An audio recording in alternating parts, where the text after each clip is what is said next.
ഉൽപ്പത്തി പുസ്തകം 27 28 അധ്യായങ്ങൾ. യാക്കോബിന് അനുഗ്രഹം. ഇസഹാക്കിന് പ്രായമായി, കണ്ണിന് കാഴ്ച കുറഞ്ഞു. അവൻ മൂത്ത മകൻ ഏസാവിനെ വിളിച്ചു, എൻ്റെ മകനെ, ഇതാ ഞാൻ അവൻ വിളി കേട്ടു. ഇസഹാക്ക് പറഞ്ഞു, എനിക്ക് വയസ്സായി, എന്നാണ് ഞാൻ മരിക്കുന്നതെന്ന് അറിഞ്ഞുകൂടാ. നിന്റെ ആയുധങ്ങളെ അമ്പും വില്ലും എടുത്ത് വയലിൽ പോയി വേട്ടയാടി കുറെ കാട്ടിറച്ചി കൊണ്ടുവരിക. എനിക്കിഷ്ടപ്പെട്ട രീതിയിൽ രുചികരമായി പാകം ചെയ്ത് എൻ്റെ മുൻപിൽ വിളമ്പുക. അത് ഭക്ഷിച്ചിട്ട് നിന്നെ ഞാൻ മരിക്കും മുമ്പേ അനുഗ്രഹിക്കട്ടെ. ഇസഹാക്ക് ഏസാവിനോട് പറയുന്ന റബേക്ക കേൾക്കുന്നുണ്ടായിരുന്നു. ഏസാവ് കാട്ടിറച്ചി തേടി വയലിലേക്ക് പോയി.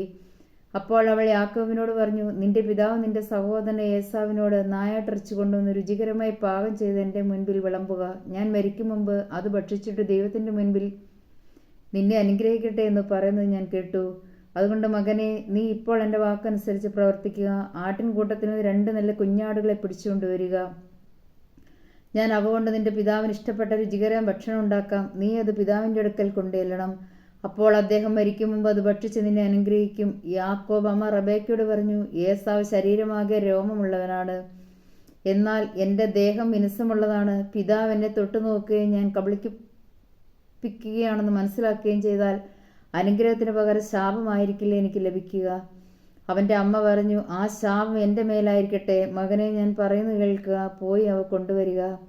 അവൻ പോയി അവയെ പിടിച്ച് അമ്മയുടെ മുൻപിൽ കൊണ്ടുവന്നു. അവൾ അവൻ്റെ പിതാവിന് ഇഷ്ടപ്പെട്ട രുചികരമായ ഭക്ഷണം തയ്യാറാക്കി. അവൾ മൂത്ത മകൻ ഏസാവിൻ്റേതായി തൻ്റെ പക്കൽ വീട്ടിലിരുന്ന ഏറ്റവും വിലപ്പെട്ട വസ്ത്രങ്ങളെടുത്ത് ഇളയ മകൻ യാക്കോബിനെ ധരിപ്പിച്ചു.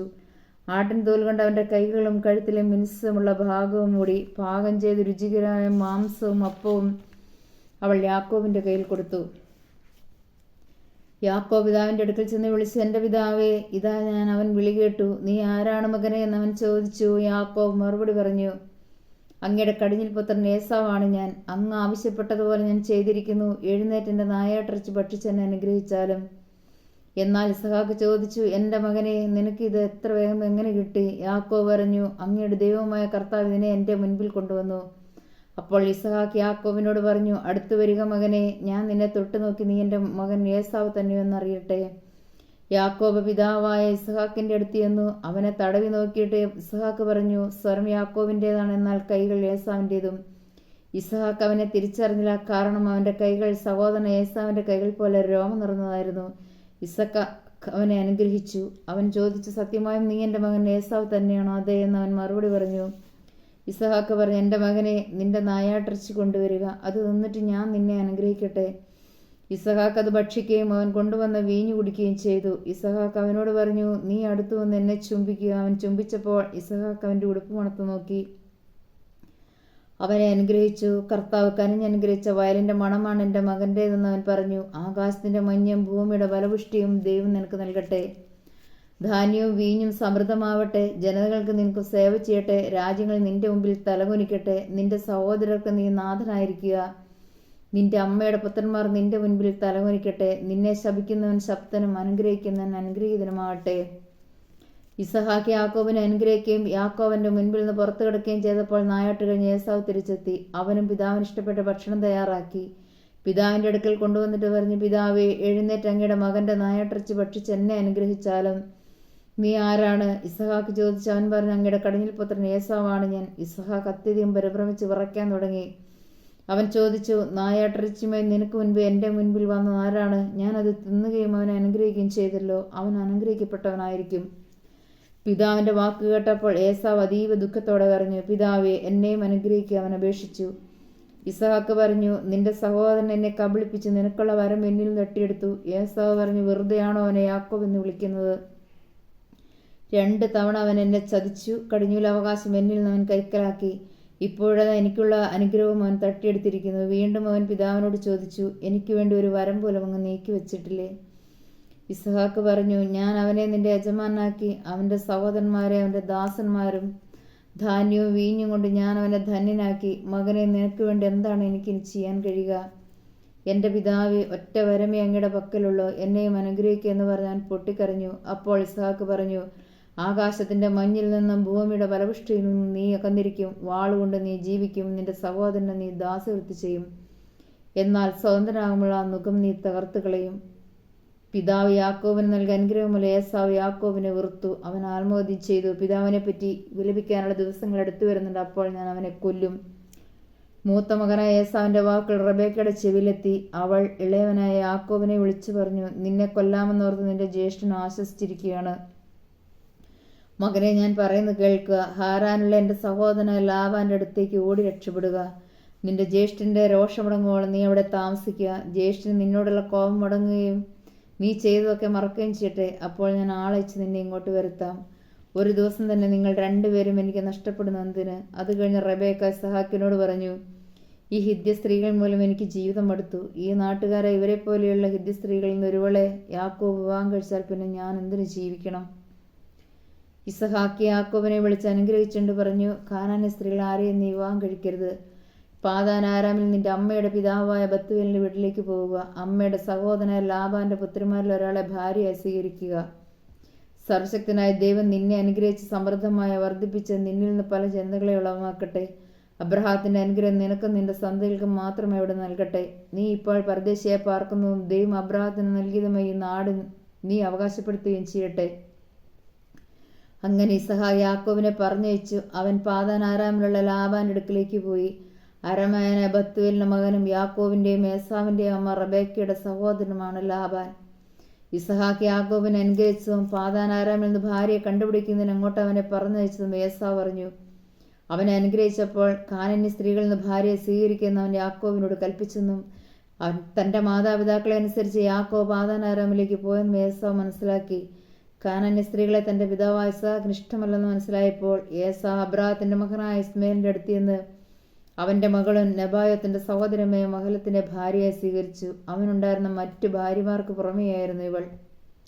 യാക്കോബ് ബേർഷേബയിൽ നിന്ന് ഹാരാനിലേക്ക് പുറപ്പെട്ടു. സൂര്യൻ അസ്തമിച്ചപ്പോൾ അവൻ വഴിക്കൊരിടത്ത് തങ്ങുകയും രാത്രി അവിടെ ചെലവഴിക്കുകയും ചെയ്തു. ഒരു കല്ലെടുത്ത് തലയ്ക്ക് കീഴെ വെച്ച് അവൻ ഉറങ്ങാൻ കടന്നു. അവനൊരു ദർശനമുണ്ടായി. ഭൂമിയിൽ ഉറപ്പിച്ചിരിക്കുന്ന ഒരു ഗോവണി അതിന്റെ അറ്റം ആകാശത്ത് മുട്ടിയിരുന്നു.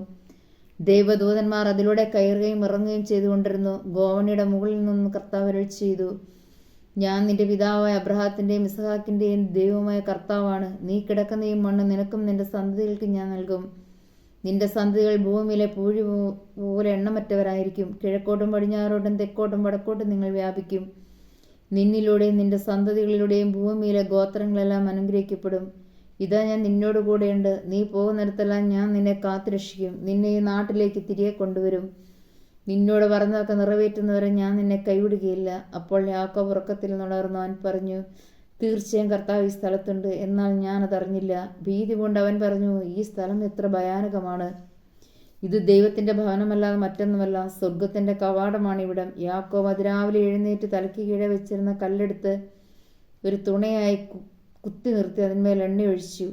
അവൻ ആ സ്ഥലത്തിന് ബഥേൽ എന്ന് പേരിട്ടു. ലൂസ് എന്നായിരുന്നു ആ പട്ടണത്തിന്റെ ആദ്യത്തെ പേര്.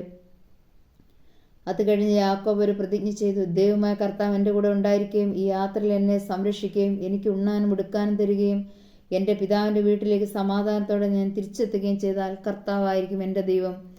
തൂണായി കുത്തി നിർത്തിയിരിക്കുന്ന ഈ കല്ല് ദൈവത്തിൻ്റെ ഭവനമായിരിക്കും. അവിടുന്ന് എനിക്ക് തരുന്നതിൻ്റെ എല്ലാം 10 ഞാൻ അവിടത്തേക്ക് സമർപ്പിക്കുകയും ചെയ്യും. ജോബിൻ്റെ പുസ്തകം 17ഉം 18ഉം അധ്യായങ്ങൾ. എൻ്റെ മനസ്സ് നുറുങ്ങിയിരിക്കുന്നു, എൻ്റെ ദിനങ്ങൾ തീർന്നിരിക്കുന്നു, ശവകടനും എനിക്കായി ഒരുങ്ങിയിരിക്കുന്നു. പരിഹാസർ എന്നെ വളയുന്നു, അവരുടെ പരിഹാസം ഞാൻ നിസ്സഹായനായി നോക്കിയിരിക്കുന്നു. അങ്ങ് തന്നെ എനിക്ക് ജാമ്യം നൽകണമേ. മറ്റാരാണ് എനിക്ക് വേണ്ടി ജാമ്യം നിൽക്കുക? അങ്ങ് തന്നെ അവരുടെ ബോധത്തെ അന്തമാക്കിയതുകൊണ്ട് എന്നെ ജയിക്കാൻ അവരെ അനുവദിക്കരുതേ. സ്നേഹിതന്റെ സ്വത്തിൽ പങ്കു കിട്ടാൻ വേണ്ടി അവനെ ഒറ്റിക്കൊടുക്കാതിരിക്കുന്നതിൻ്റെ സന്തതികളുടെ കണ്ണ് അന്തമായി പോകും. അവിടുന്ന് എന്നെ ജനങ്ങൾക്ക് പഴമൊഴിയാക്കി തീർത്തു. ആളുകൾ എൻ്റെ മുഖത്ത് തുപ്പുന്നതിനിടയാക്കുന്നു. ദുഃഖാധിക്യത്താൽ എൻ്റെ കണ്ണുകൾ മങ്ങി, എൻ്റെ അവയവങ്ങൾ നിഴൽ പോലെയായി. ഇത് കണ്ട് നീതിമാന്മാർ പരിഭ്രാന്തരായിത്തീരുന്നു. നിഷ്കളങ്കൻ അധർമ്മിയുടെ നേരെ കോപിക്കുന്നു. നീതിമാൻ തൻ്റെ മാർഗത്തിൽ ഉറച്ചു നിൽക്കുന്നു. നിർമ്മല കരങ്ങളുള്ളവൻ ഇടയ്ക്കിടെ കരുത്ത് കാടുന്നു. നിങ്ങളെല്ലാവരും ഒരുമിച്ച് വന്നാലും നിങ്ങളിൽ ഒരു ജ്ഞാനിയും ഉണ്ടായിരിക്കില്ല. എൻ്റെ ദിനങ്ങൾ കടന്നുപോയി, എൻ്റെ പദ്ധതികളും ഹൃദയാഭിലാഷങ്ങളും തകർന്നു. അവർ രാത്രിയെ പകലാക്കുന്നു, പ്രകാശം അന്ധകാരത്തോടടുത്തിരിക്കുന്നു എന്ന് അവർ പറയുന്നു.